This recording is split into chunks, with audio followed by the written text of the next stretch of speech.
Следејќи ја состојбата во сообраќајот не само во главниот град, туку и на ниво на целата држава, констатирана е недисциплина, односно непочитување на сообраќајните правила и прописи.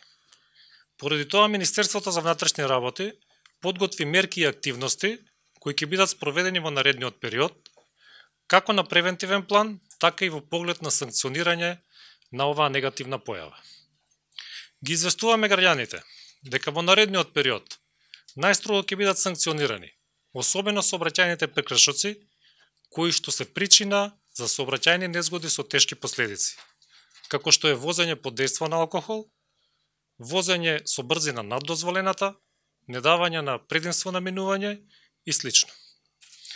Ги известуваме граѓаните и дека во урбаните средини ќе биде засилено присуството на сообраќајната полиција и така нареченото возило пајак со цел овозможување на проточноста на сообраќајот. Односно ќе бидат санкционирани и тргани сите непрописно паркирани возила. Ќе биде санкционирана и употребата на така наречените флешери, појава која што за жал е честа во нашата држава. Апелирам до граѓаните на Република Македонија да ги почитуваат сообраќајните правила и прописи, не за да го избегнат плаќањето на казните, туку пред се за да ја зголемиме безбедноста во сообраќајот на патиштата.